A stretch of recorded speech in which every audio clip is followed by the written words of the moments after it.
Hi, good afternoon. Pauwi na naman ng trabaho. Nako. Hi, salamat sa Diyos. At nako, eto na naman tayo. Here comes for na. Here it comes. Oh my What? Bro, what are you talking about, man?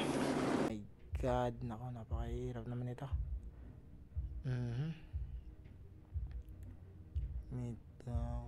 Napakarami sasakyan. Kailangan mag-ingat. Lalo na't napakaraming disgrasya ngayon. And huli ko man sasabihin, welcome to my vlog.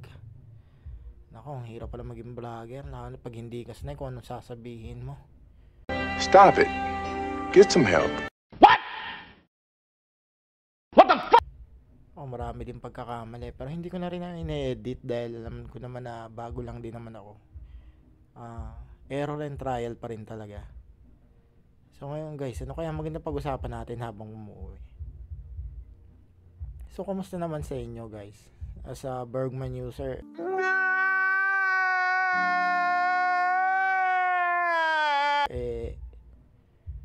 based lang sa akin yung mga naka-Bergman dyan.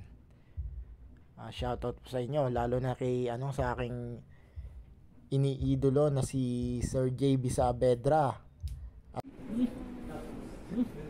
at ang kanyang mga tropa pits na matitindi na si Sir Darin Tacos, si Paulo Perez, si Sir Leo Marvin Hernandez, ang pinakagwapo naming sales processor, si Sean, at ang aming magandang sales processor dyan na si Ma'am Leanne Lagatan, si Ma'am Sara, si Ma'am Christine, si Ma'am Rica, si Ma'am Laika Perer, Laika G, si Ma'am Kea Bapol, at ang aming napakagwapong supervisor na si Sir Leo Bonso.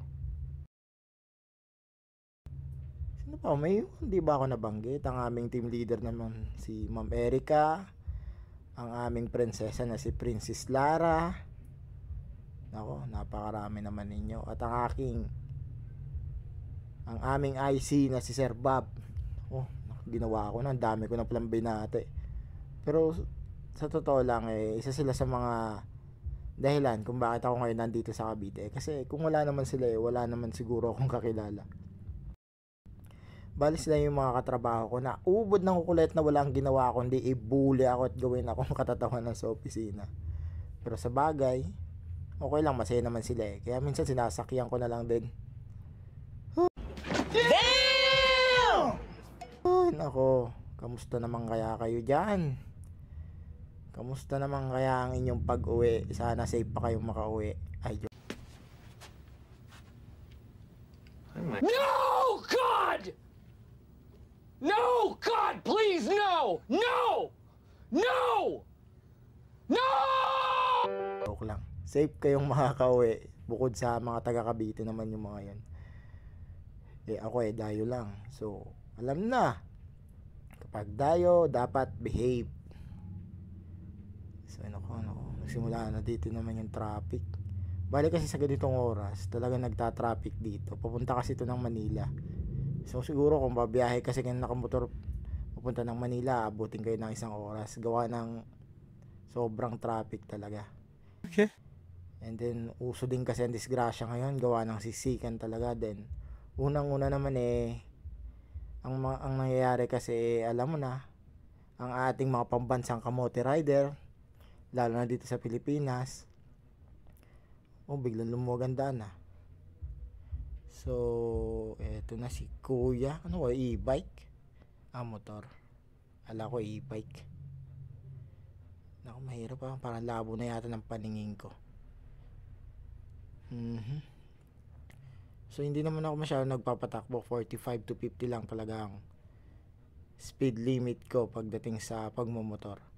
Gawa ng ilang beses na rin tayong dumasa disgrasya at ipinagpapasalamat ko naman sa Diyos na hindi tayo natutuluyan. Gawa ng marami pa tayong obligasyon na dapat nating gawin at may mga pangarap na talaga tayong gusto nating abutin. Kayo ba? Ano ba sa tingin nyo? Comment nyo dyan sa baba kung ano mga gusto nyong pangarap Pangarap nyo ba na ganito? Pangarap nyo ba na ganyan? Na kesyo ganito, kesyo ganyan? Ay nako, Pilipinong napakaraming reklamo sa buhay. Tapos hindi naman nagsisikap, kaya wala ring napapala. So mahirap din kasi magsikap. Sobrang nakakapagod tapos kung wala ka rin naman nakikitang progress. Pero natural natin sa mga Pilipino yun eh. Kahit na may problema tayo, yun, nangiti pa rin.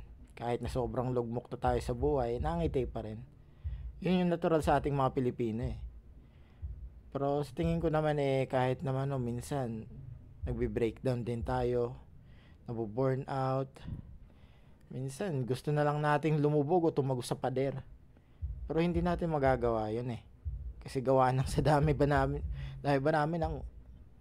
sa dami nating utang, sa dami nating problema, sa dami nating obligasyon, bawal tayong mapagod. Sabi, kapag mahirap ka, bawal ka magreklamo.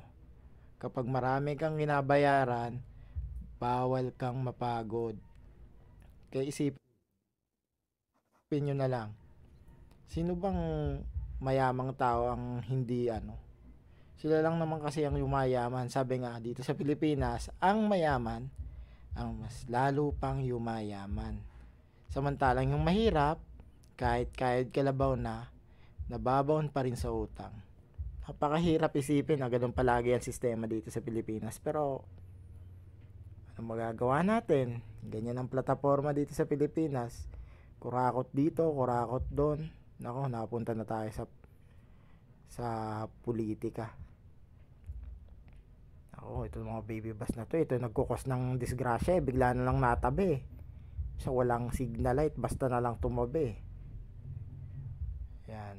Medyo maluwag ngayon. Hindi ko alam kung bakit, pero salamat na rin sa Diyos kasi maluwag kasi dire-diretso lang yung biyahe natin. Isa kasi nakakainis kapag git-gito na lalo na medyo malapad yung motor mo. Hindi mo maisingit. Tapos bubusinahan ka pa ng tapos may mga e-bike pa sa unahan na sobrang bagal na nga, ihahari pa ng daan. Pag nagagalit pa, pag binisinahan mo na overtake ka. Nagagalit pa, minsan di natin sa side mirror, kaya minsan aabutin mo rin yan kung hindi ka talaga mag-iingat, mababangga mo yung mga yan.